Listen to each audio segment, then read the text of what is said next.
everybody, and welcome to Red Wings Rant, where tirades and impassioned pleas for your Detroit Red Wings finally have a home. That's right. Totally forgot there was an Islanders game today. Told Mike, let's not record before the Sabres game, because then we're going to have a whole result we're going to miss that will be a part of the next week's content viewing experience for anybody that tunes into the podcast, tunes into the show. Totally forgot about the Islanders game, but you know what? Games are going to happen after we record. But anyway, Red Wings 5-game winning streak is all over. It's fun while it lasted, but you know what? Things are vibes are still high. You know, especially when you're at the top of the division. We'll talk about that. You've got the Islanders coming up, who we'll talk about in a second. Their analytics on the penalty kill should get us back into a good rhythm on the power play tonight. I'm expecting a couple of power play goals tonight. The Islanders just give up a ton of juicy chances per 60. I think they are the worst in the league. So we'll see how that goes. Obviously, their goaltending will play a part in there, but giving up those shots, giving up those juicy chances, hopefully something we could take advantage of. We've seen our beautiful boys take care of that before. Mike is aboard. There he is. Let's go! What's up? Mike, I teed us up here. Lost last night, but vibes are still high. So FanDuel has a thing where you could spend, you place a $5 bet and you get their little thing for 3 months for free. I can't tell you how upset I am that I didn't put $5 on us losing that game. I knew it. I knew we were going to lose that game. I knew we were going to take a crap against the crappiest team we've played so far. I knew it. But I don't know. We're on the road. It just seemed like we really liked being at home and kind of having the advantage of choosing matchups. And then we just kind of looked flat and dead. And hopefully we don't do the same thing against the Islanders tonight. So what's funny too with Buffalo is that I listened to the What Chaos podcast on the way home today from work. And they basically are looking at it as like, hey, Buffalo turned this around. They turned their crappy start around. They're like, they beat a red hot Red Wings team. So it's like, you know, it's still so early. And you look at some of the games that we won, like Tampa is just off to this horrible start.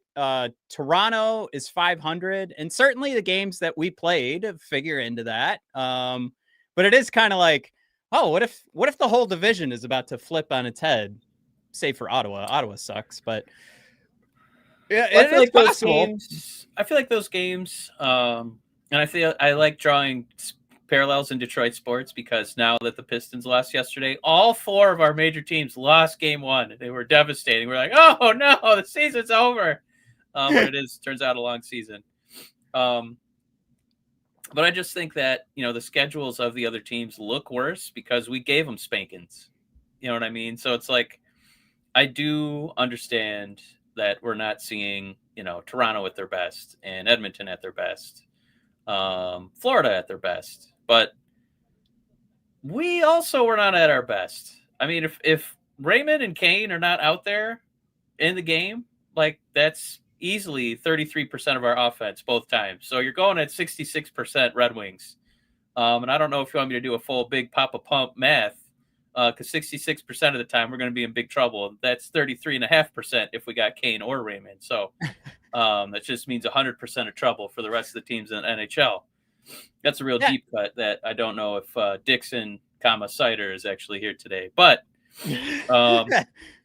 I knew we were going to lose that game yesterday, and I'm fascinated to see what we do against the Islanders because as far as we've shown, we have not been a super duper goal scoring powerhouse. And I used to look forward to those Islanders matchups because they don't score a lot either. So you could still kind of be in a game if it was 2-1. But now the Islanders score goals this year, Matt. Now I'm a little nervous.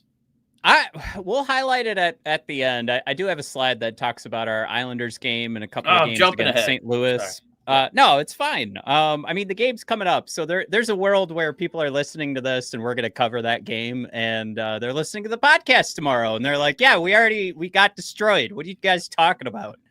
But the way I'm looking at the Islanders right now, they are the worst expected goals against per 60 penalty kill team, and just overall.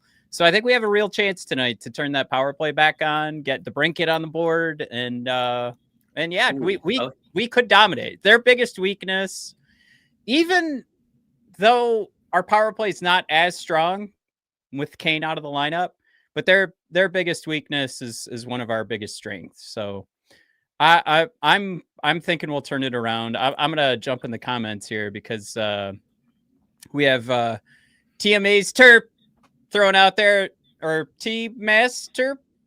I'm gonna go with T Master P. Oh yeah, T Master P. Okay, let's do that. T Master P thrown out. I bet we turn it around tonight. Whoop. But also thrown out there too. Like we are. I think we're second. I put on the slide here. We're the top 3 in the Atlantic, but we're also top 2 in the Atlantic. Montreal on top. Mike, I was very sore that you picked up Montreal's backup goaltender before I could, and you got. Did you get 9 points out of that last night? Yeah, it was pretty nice, pretty juicy, pretty happy with that. I picked up some other backup jabroni today, so I'm looking to take the lead in fantasy hockey. Brad coming in hot with a comment of the episode, Mike. Forecast for the Islanders game is snoozy with 0 chance of newsy. Brad, Brad, my guy. But I did want to say, T Master P, do we think Montreal is on top? Like, not just in terms of standings, like all things, on paper. Do you like that roster better than like Toronto currently constructed? Tampa currently constructed? I think you could make the case more for Toronto than I still like healthy Tampa, but Montreal is pretty good, Matt. Pretty good. I mean, the crazy thing about Montreal right now is if you went into like Hockey Referenced and you sorted all the teams by average age, did I say Toronto, Montreal, whatever I said, sort the NHL by average age after you sort them by points, and Montreal will just jump from the top of that page and go all the way down to the bottom, because they are the youngest team in the NHL right now, and whatever they do. Like this question of, I think Montreal is on top, and Mike, you the way you interpreted it, they don't have to be the best team in the NHL right now, because they've got a setup right now that is insane, and things just seem to be working out for Montreal. That's our opponent. That's who we're going to be going up against. As our team gets older, their team gets older. We're like, I think on average, like 2 full years older than their team. Oh, wow. Which is a bummer. I mean, that's going to flip once Talbot leaves, right? Yeah, true. I think you're right. I think there are a couple of names where that'll start to flip over, but still, both of these teams going to be super young. Great to see that it's possible. Right. I think that's a lot of things, a lot of the same themes we're going to have to come back to in this episode. And then the rest of the season is that we saw a team structurally strong. The game plan that McLellan put together could be acted upon with a high grade of success. And some of the things I want to talk about today are when that fails, when that structure fails, when they are not as consistent. I think we saw it like right out of the gate against Buffalo yesterday. Things got flipped on their head. The game plan, you talk about in the NFL, you have like that script to start your first offensive drive. Yeah. I mean, we can jump into this game too while I'm kind of talking about this. But McLellan brings it up here. We play for 30 seconds. We're taking a penalty. 2 lines still doing their helmets. And then it was two penalties in the first 3 minutes. So Todd actually calls that out too. It's like, all right, you're putting yourself down. you're shorthanded. And this is one of the things I've always called out too. Like when you are a maybe not the most responsible team, you can't get your structure going. You can't keep your lines consistent for almost the rest of the period when you are like penalty heavy in like a chunk of time, especially if you want to consider it like the first 5 minutes of a game. But Todd throws out there like we weren't prepared for the pace of play. And I like this line. I think this came from Max, but Buffalo didn't beat Detroit's talent. They beat their readiness, which for sure came out hot. Detroit's getting a couple penalties right off the bat. They could never really catch up in that first period and like make that period an opportunity to score goals and try to get on top of a Buffalo Sabres team that, you know, maybe they're turning things around, but struggled at the start. I don't know. I've been talking a lot. I feel like it's kind of a favor to the way the schedule's set up, because preparedness and losing a game, feeling like you lost a game that quickly, you know, like momentum wise, you feel like, God, you know, I just want to play another game immediately. And luckily we're going to do just that against the Islanders, kind of get some opportunity to redeem ourselves and redeem this early start to the season so we don't crumble back down to 500, because, you know, we should be able to beat the Islanders. Team Master P thrown in their future Titans of battle. I think that's the Montreal and Detroit. But I like this question from Team Master P. Would you rather struggle to find your flow for a whole game or play your game and lose? Well, if that first scenario is win, I'm going to go win.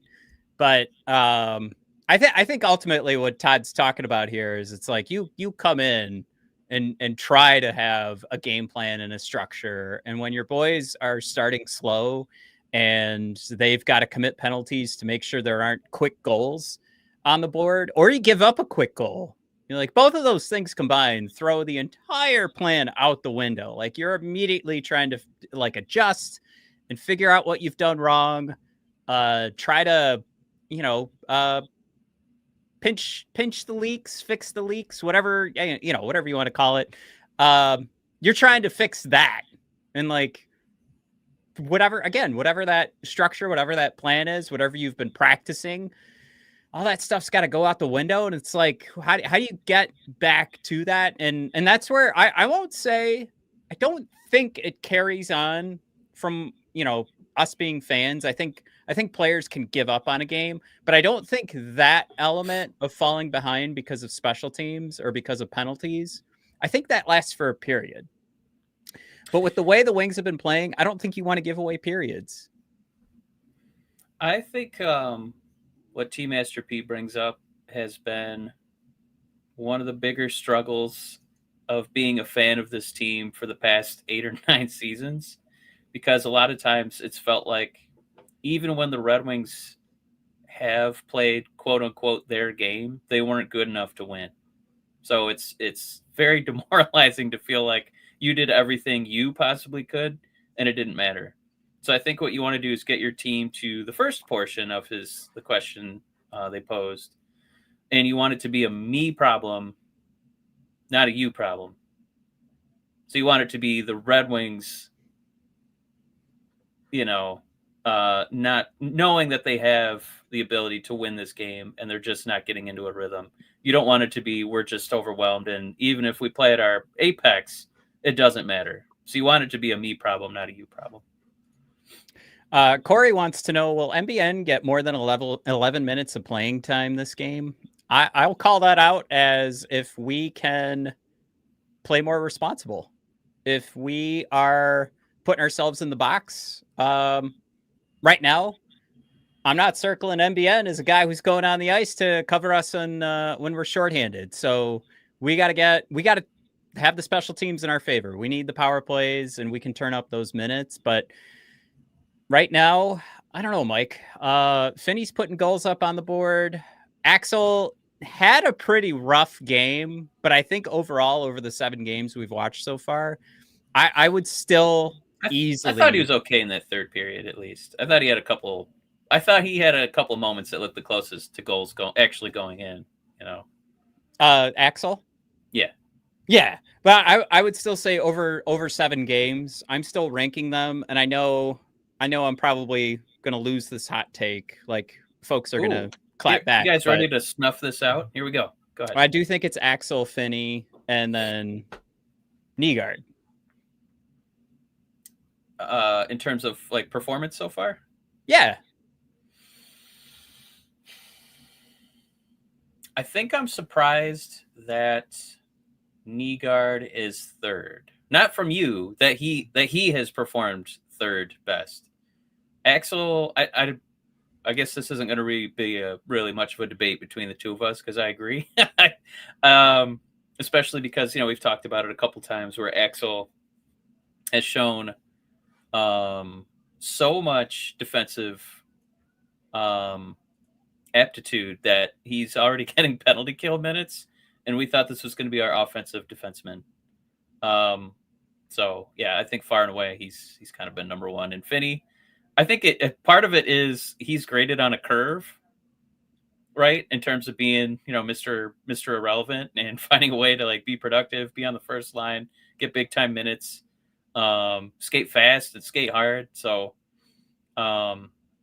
he doesn't have to do as much to look good, but Axel has really high expectations, and I feel like he's pretty close to meeting those expectations. Where Finney, we didn't really expect anything from this guy. We thought maybe this will be a game or two, and they'll kind of shuffle around the first line, but he's still playing like he deserves to be up there. So I think it's the expectation that's kind of the difference for putting Axel up there. He's meeting it.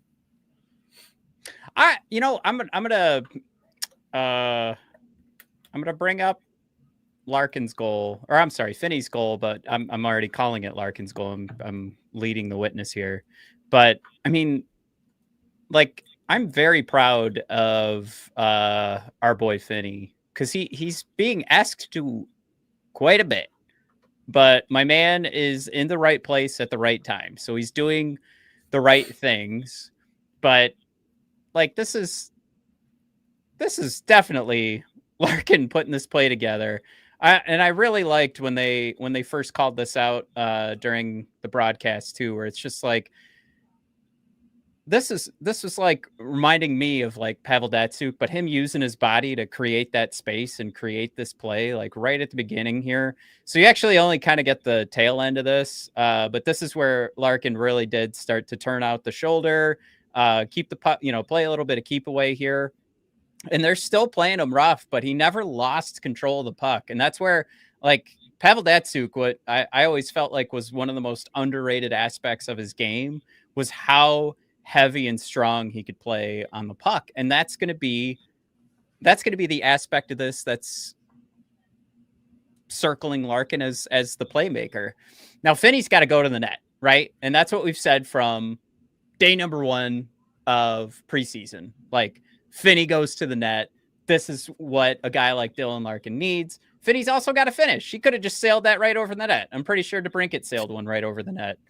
But long story short on this one, I think to compare Finney and Asp, I think Finney's doing the right thing. I do think Asp is being asked to do just a little bit more, where Finney just needs to keep up with a guy who's at an MVP level right now, production wise. Like, Yeah.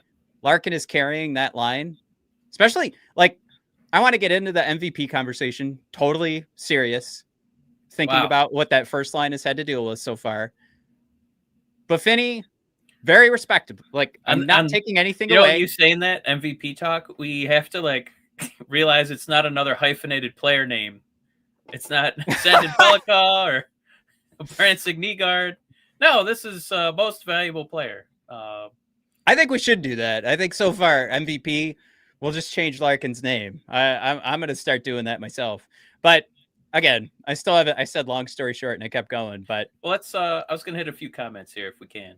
Oh yeah, just Brad thrown out there, and Jared. That is a good question. I don't know why it's screen names instead of like your name. That is a good question. I don't know if that's like an update with the user interface. I don't know, but Well, Jared, I'll give Jared his Jared threw out there his ranking is Finney, Asp, and then Nygaard. That's because Brad was saying Finney's pure energy, Asp is more solid, and then Corey was saying Finney wins Rookie of the Year. Woo! Man, little like red and white Kool-Aid. I like that.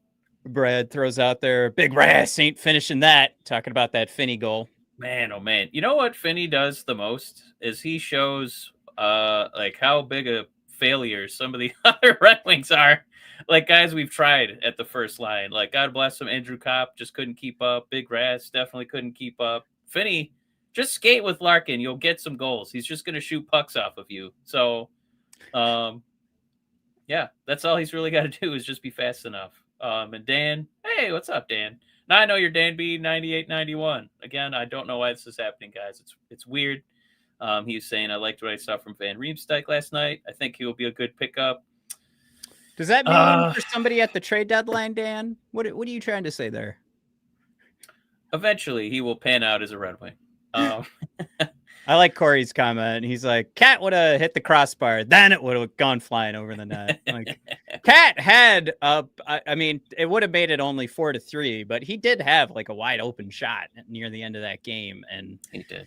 Yeah, they just made that rookie Ellis look like. I was stealing the broadcast. I don't know. I was stealing the broadcast as I usually do, and I had the Buffalo broadcast going, and it was really nice because the goalie's mom and brother were there in attendance, so they got to have a nice little evening watching their beloved son and brother kick some Red Wing ass. But Henry saying this has to be said: Seider is a terrible shot. Henry, I wanted to read this comment and put it in the show because I know what you're doing. I am guilty of the same thing. It's not that he's a terrible shot, but aren't we a little surprised it's not better? And I feel like we get a 1-for-1 comparison when ASP shots go out there and you're like, damn, that looked like a laser. Even if they don't go in, it feels like he's got, a little more moxie, a little more accuracy. Like I feel like something positive is going to happen out of it. But Seider, I don't know what's going on. It's like he's bowling with too heavy a bowling ball, and like the shot just doesn't have enough mustard on it. It doesn't. I don't know what he's got to work on if he's got to take notes from ASP. But yeah, Henry, I'm pretty close to agreeing with you. I wouldn't say terrible, but it is surprising that it's not better, especially he's been around the league a couple years now. Brad throwing out there the empty net I'm referencing was JVR. The pass came from Cat. I think I am remember. So this must have been a couple minutes before then, Brad, because I'm thinking they had that power play where like DeBrincat actually hit the just outside side of the net, wide open. It looked like a classic power play goal from last year, but yeah, Cat screwed that one up. We are getting a lot of heat for Moose, and he's easily been one of the worst Red Wings, seemingly with the eyeball test. But Dan throwing out there, Moose needs time in the Phil Kessel hot dog box. Woo! Brings nothing to this team. It is discouraging, and I think it's just interesting to watch like comparative archetypes, right? So Red Wings on the power play. You can have Seider out there, and now we can have ASP. And ASP, when he's out there, like, wow, that's a pretty creative play. That's a pretty creative push into the offensive zone. That was a pretty hot shot. And you watch Seider, and he's an awesome defensive defenseman. And I think we pay him like we thought he was going to be scoring more goals, right? So we're just doing a little bit of a comparison for role, right, with different people. But Moose, like seeing him compared to, I don't know. I guess we could start with my boy Soderblom, who, we all know is not the quickest skater of all time, but at least when he's got the puck in the offensive zone, I feel like he's going to sustain it, for 10 to 15 seconds. It's not going to be an immediate turnover going the other way, where he just looks like he's skating in sludge, because he's strong enough and he knows how to use his reach well enough that it still feels like a positive play for the whole team. So just going back to back on bigger dudes and feeling like, get an understanding for what your role is, what we need from you. It's just, again, just kind of surprising that at this juncture, Moose has already been leapfrogged seemingly by Soderblom.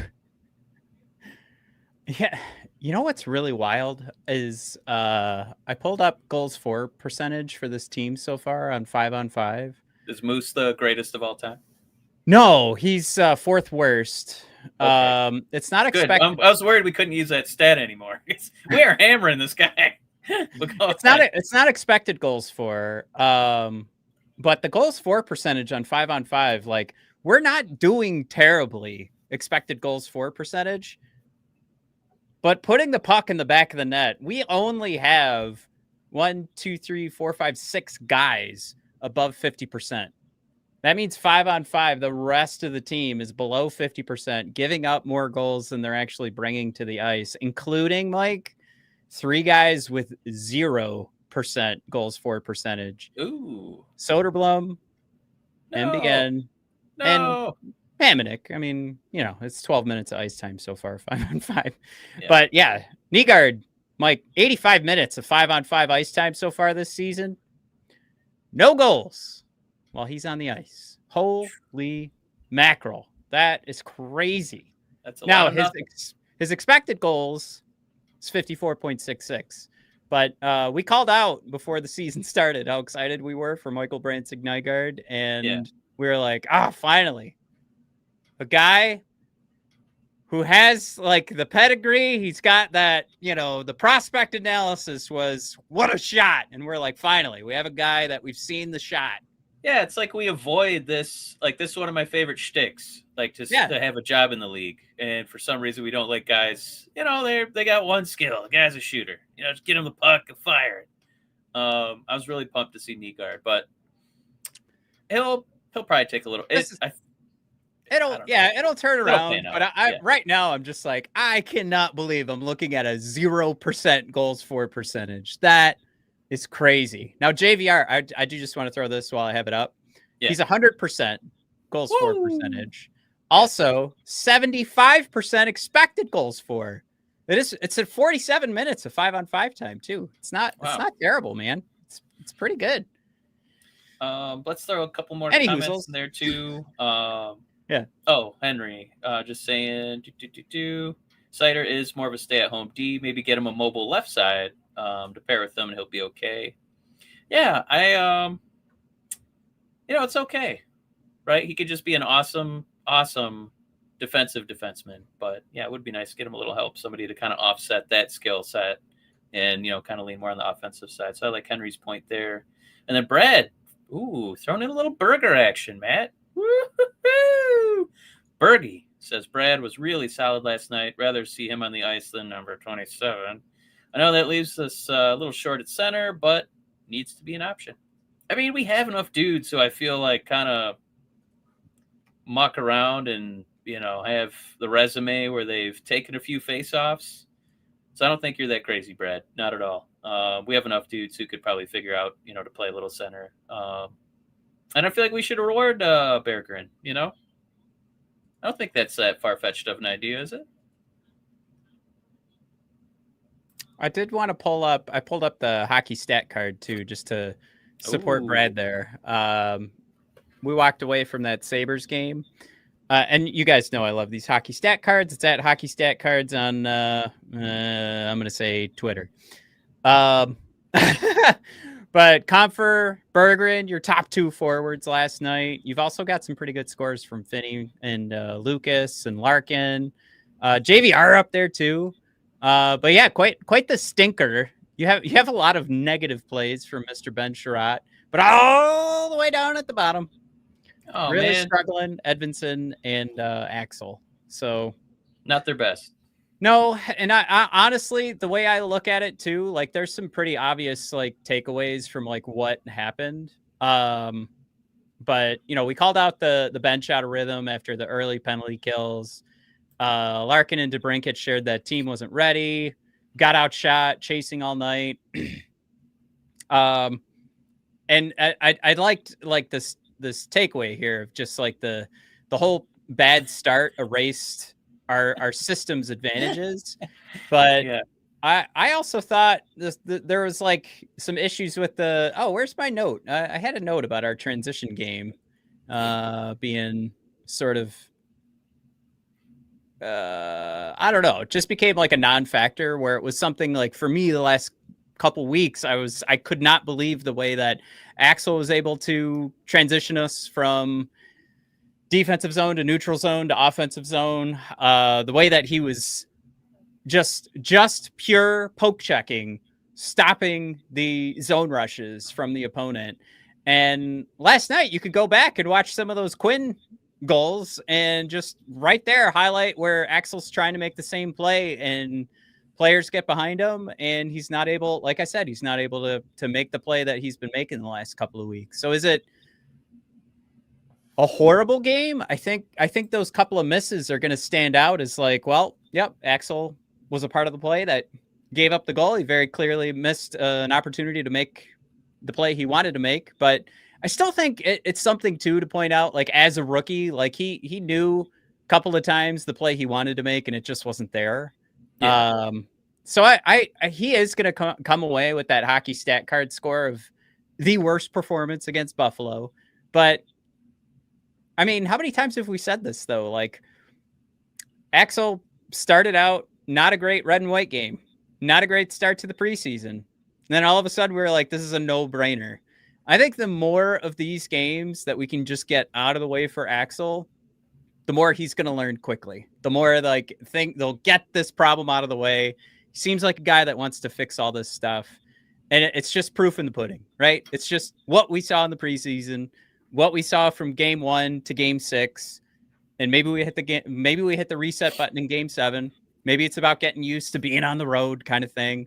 But either way, at this point, I trust the coaches, and I trust that Axel's going to want to work this out. Oh, for sure. I just, can't harp on it enough that even when things started to look dire in that third period, I still feel like he was giving us good chances as playing offense as a defenseman. So seeing those glimmers, I'm not discouraged at all. I agree. It's just some little bit of a learning curve here for him, right? In year 1, he completely skipped the AHL. I think he's doing a pretty damn good job. Corey out here saying the good word, preaching the good word for old Berggren, saying Bergie did get a little PP one last night. But Dalton, quick to remind us, Bergie and Rass, not really NHL competent forwards. I don't get the glaze for both. Dalton, Rass has not done a lot to make us feel confident in his shifts. I'm kind of with you on Berggren. I think he's fine as, for baseball, they used to call it, instead of like single A, double A, triple A, he's a quad A player. I think he's probably too good for Grand Rapids, and he's not quite there for NHL to like be a regular. But I think he's a fine fill-in. So I kind of agree with you there. And then Whiskey and Wings, don't you worry, my friend. Asking, am I late to the Trash Muse and bashing party? Please, all your comments as we lead you into the Red Wing Islander game. Let it fly, because he's really made us kind of bummed out. We were kind of expecting more from Big Rass. Ooh, Jared is still on the Berggren train. Toot toot, saying Bergie's still young. Rass is a non-factor. Yeah, hard to argue. Lest we forget that Rasmussen is 26 and Berggren 25, so they're only about 12 months apart. So basically, they're both pretty young. It's just it looks pretty hopeless for Big Rass right now. Yeah, I did want to call out too. Like it did kind of seem like we were like right there too, like structurally. So we brought up a couple of times that we kind of lost what the game plan was in the structure because of those early penalty kills. And then there's a couple of things that have just been going right that just kind of also slipped away from us. One of them was, there goes our penalty kill streak. We gave up a power play goal. Still great performance. Again, we're right at 90%. Before the season started, we were talking about like, if this team's really going to be serious about making it to the playoffs, it's not just about like improving on last year. It's about having legit a 90% or, 88, probably 85% penalty kill percentage, which is great. And they're beyond that. I think right now, 89.9 off the top of my head. But the other thing too is we were getting really solid goaltending from Talbot. We got one good game, maybe two good games from Gibson, but overall, like he turns in an .870 save percentage last night, and now over 4 games, it's an .870 save percentage, which is kind of scaring me. .870 basically gave us what has been the average performance of John Gibson last night. Now, those odd man rushes suck. Those, and as much as I'm not asking him to make a save there, those are going to happen. You're hoping that you keep the structure. It's not going to happen. You can even prevent those chances from happening. But that fourth goal for me, that was a softie. That's the one that drops him into the .870, and that's something too where who knows what's going to happen at the end of that game when it's 3-2 instead of 4-2, and what we're able to get done, and who's on the ice at that time. But I would just say, like, overall, I'm not too worried about that game not going our way last night, because there's a couple of things that have been going our way just based on pure structure, coaching, and the talent we have on the ice. That things have been moving in a certain direction, and it just was like, it's almost like the timing. It's almost like, well, here's what happens when the penalty kill is not 100%, which you can't expect it to be 100% every night. But right. You couple that with the Gibson being an .870 goaltender. You couple that with Michael Rasmussen's horrible game. You couple that, and I don't think I'm allowed to say couple that so many times. I think couple that means 2. But then you couple that with Axel Sandin-Pellikka having sort of a weak first couple of periods and then turning it around in the third period. So it's just all of these things kind of just doubled up on each other, tripled up, and then we have the quadruple up. And then, in the grand scheme of things, we lost 4-2. We were still right there at the third. You save that soft goal, it's 3-2, and you're even closer. But there were a couple of times it looked like it was going to be 4-3, just, a couple inches here or there, and then you've got a minute and a half to make it 4-4. So we lost. Streak's over. I saw some really horrible things in the first period that got you out of whack. But overall, I'm not too worried. I feel like we have so far this season had games where, we goalied other people, and we played like garbage, and we won, when we shouldn't have, right? I don't know. Like, yesterday doesn't make me as upset with Gibson. It's concerning that his save percentage is as low as it was, but it's not like we were playing an incredible hockey game and then we were just kind of leaving him out to dry. It's like team wide, we just crap the bed. So I don't know if he's just kind of absorbing the same, like, living energy and like collective thought and mind speak of the rest of the team, that it just kind of gets, contagious, and everybody kind of rests on the laurels a little bit. That's why I'm so fascinated to see what happens today. It's almost like I'm pretty sure. Did we get confirmation that Talbot is starting tonight? Oh, most definitely. Yeah. Yeah. It would just be interesting to see if they could give Gibson another shot. Just be like, all right, man, let's do a little hard reset, because yesterday was garbage. The whole team was garbage. We left you out to dry. Like this game wasn't that different from the Montreal game where he, the whole team kind of let him down and played like crap. So, yeah, I feel pretty, with McLellan at the helm, I feel pretty confident that tonight's going to be a much, much more watchable game. And I think it's going to trickle down, throughout the whole lineup, offense, defense, and Talbot. I've seen too. I'll just call this out, and I don't know. I don't know if this is in support of just our structure and defense, but I was trying to do some calculations earlier today, and we actually are. Let me see if I can find this again. But comparatively, I was going to throw a couple comments in there. Danby saying, I knew I shouldn't have started Gibson last night. You talk about fantasy hockey. And we got a little defense for him from Corey that his first period looked pretty good. Brad was saying he had a crazy save last night. And then, Whiskey Wings throwing, I don't blame the game last night on him. So basically echoing what we said. The whole team looked disinterested in playing hockey from the opening faceoff. Yeah, it really did seem team wide, didn't it, Whiskey? And so I kind of feel bad that Gibson, he did let in a soft goal, but it was kind of a microcosm of the way the rest of the team performed. Yeah, and if my comment felt like a blame the game on Gibson, No, I definitely think not. it was more like I interpreted it as you were just kind of alerting us to, we wish we were seeing better play from him. But But yeah, it's just one of those like, all right, you get like a pretty normal average game from a goaltender instead of, like you put it, like we've goalied a couple of teams, but you get the average performance and combine that with all of the other things that happened last night that kind of seemed out of the ordinary. yeah, The slow start, the Pellikka, the penalty kill not being 100%, which is ridiculous to expect, but still had been happening. The power play not just going off. Like there were so many things that just were like, oh, this has not been these last 5 games at all. This is a completely different thing. And probably it all just comes back to effort. But I ran over your point. I'm sorry. oh, you're totally fine. No, I'm very interested to see what back-to-back road games looks like. Because I'm a stern, stouch believer in being a rhythm shooter.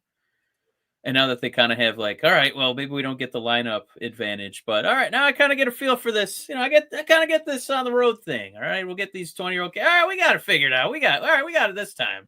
Yesterday we kind of played slow. We're gonna start fast. We got it. Don't worry. Don't even worry, Todd. We're gonna win this one for you. We got it, bud. So I feel like that was kind of a warm up for road action. I feel pretty good about tonight. Yeah, I liked Todd's couple of notes. And it just continues and builds off everything, the chat, everything you just said, Mike.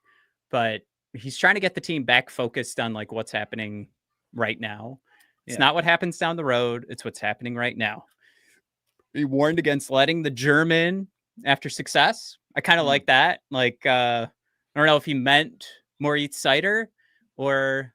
Okay. That's but obviously, what he's talking about is letting that success get to your head. But all this coming back to emphasizing urgency, detail, and pace. Like that's what he came out of game 1 thrown out there. So if you want to have, and people listening to the podcast will already know what happened, but you want to have a good idea of where this team's head is at for the rest of the season. Are we paying attention to Todd? Are all of those things sinking in? I think not anything against Todd, but more along the lines is this team going to be paying attention? We're going to find out tonight because I think Todd's going to have him back playing well. Real quick, I know this is a little detour, but I just want to say Dan Campbell is maybe one of the best coaches the city of Detroit major sports have ever had. Todd McLellan is quickly climbing that list, though. Like the way that he kind of treats his players, the way he's so transparent, the way he's so like competitive and aggressive, and like I don't feel like he's had a misstep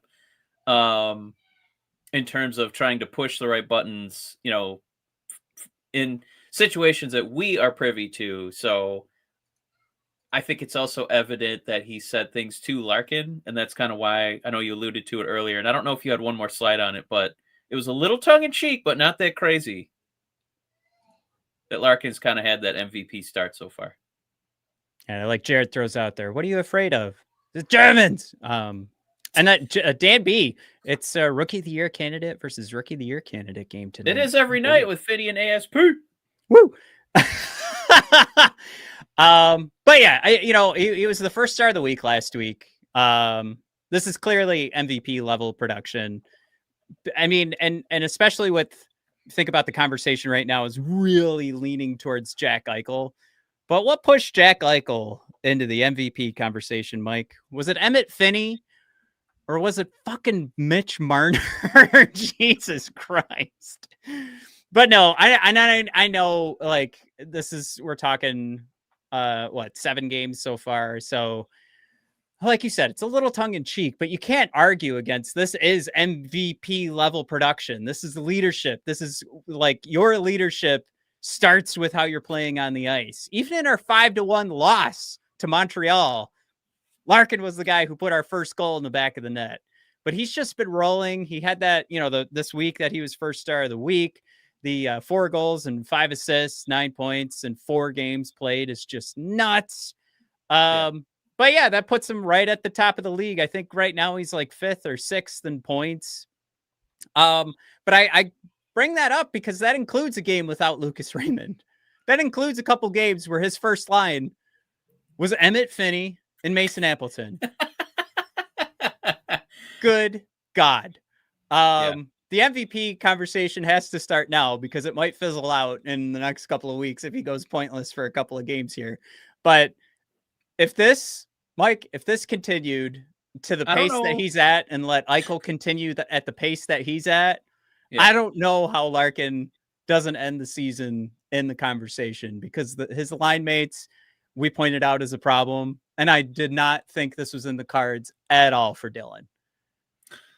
I mean, we had talks in the offseason like, man, are they about to trade this guy? Like, Eisman was super critical of him. McLellan was super critical of him. Like, we're only as good as our leader, and our leader is not good enough. And now this guy is, I don't know who he tailors his suits, but the coattails are incredibly long because he's dragging along this entire team with him.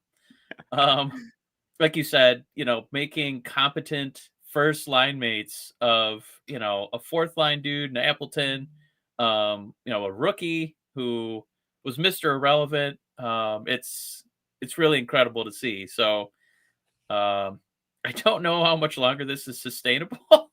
I do wish, and I, bless you, Finney. I do,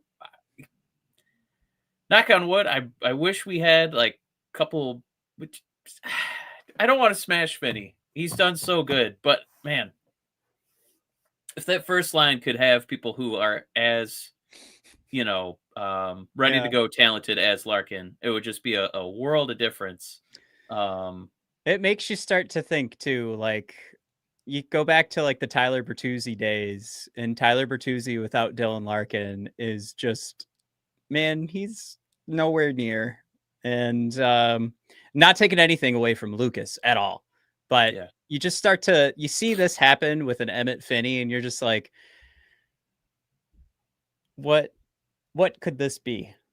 What could one more guy on this left wing, what could this turn into? Because we showed that replay earlier too. Like this is skill plus heart. Like right now, Dylan is dragging this team to the promised land. Yeah, and I mean, I know people want to say, what about Zetterberg and Datsuk? Those were guys taken away at the end. But that was when we didn't have as much of an understanding of like doing global scouting and bringing guys in, and now everybody does it all the time. So for this guy to like be,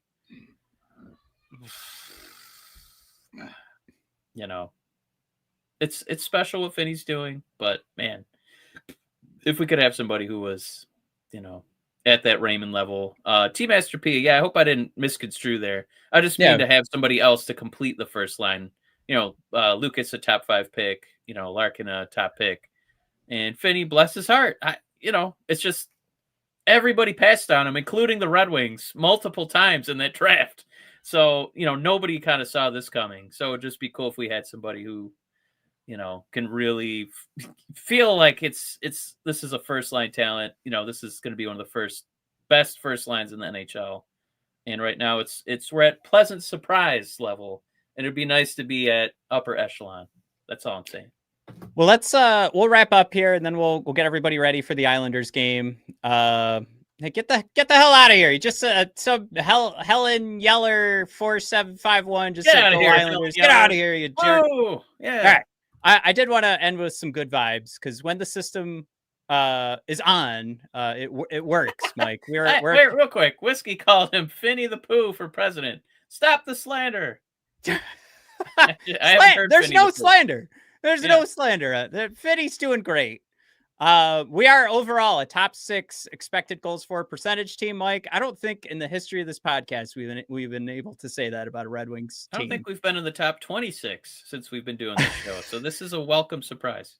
5 on, and that is overall, so that does include our power play and our penalty kill. 5 on 5 defense, top 15 in expected goals against per 60. 5-on-5 offense does need to improve. We are in the bottom half of the league. Some good fun numbers to share too. This penalty kill with being at 89% is also a top 10 in expected goals against on the PK. So that means, Mike, when we are giving up those shots, just like everybody does on the penalty kill, ours aren't that bad. And we actually have our Corsi against. This is nuts. Our Corsi against is like number 1 or number 2 in the league on the penalty kill. But then, so that's like how just a volume of shots, right? But then our expected goals against flips. We are at the top of the, so it's just, we give up a ton of opportunities. We just do a good job of making sure that they mean jack squat by the time they get to the goaltender. Shot suppression improving. One negative here, the PDO above 100 does suggest the shooting percentage could come down. But it's not that high. We could just be looking at the team we're supposed to see for the next 82 games. This would kind of stink if we were looking at a PDO, Mike, of like, we've talked about this for years, but of 105, 106 kind of thing. No, we're nowhere near that. We are sniffing 100. We are right at that spot where goaltending makes sense. The shooting percentage makes sense. Totally reasonable. So, Mike, when the system is on, it's working. Good to see. And we could wrap up here. Mike, got the Islanders tonight. Hopefully, you podcast listeners are celebrating because they have the league worst expected goals against per 60 on the PK and 5-on-5. So let's get some of those juicy shots in there, Mike. Let's get DeBrincat. Finally, I'm calling it, Mike. DeBrincat scoring tonight. I'm going to say he's going to score 2 tonight. Putting in a Hattie.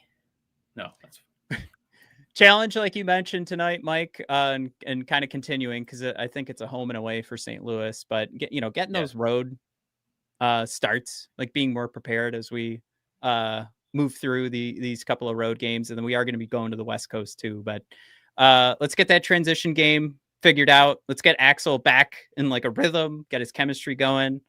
Do you want to see Kane come back on the power play? But of course, we're not going to have him tonight. It sucks. We're missing him. As soon as he can come back, turn that power play back on. This team is that much more terrifying. But right now, Mike, just to kind of wrap up the show, and what you'd like to see against the Islanders and a couple of games against the Blues. Detroit proven we can hang and control playoff teams. Any final thoughts? I did want to throw in a couple comments. T Masterpiece saying, thanks for being the only Wings podcast with an actual sense of humor. Hey, we appreciate you. Nailed it. A few giggles, compliments of our wordy words. So you are welcome, Mr. P. We have to replace our lack of knowledge with humor. And then Jared thrown in a bid for a serious comment of the episode. Dylan dragging this team has been the problem the last few years. We can't have another year of Larkin going out and team forgetting they know how to skate. I actually started reading this, Jared, and thought you were going to go in another direction. That the whole team seemed to tank and took cues from Larkin and played like crap when he kind of gave up on the season. When things were not quite over yet. We still could have made the playoffs. Oh, we were so screwed after the Olympics. Yeah. So...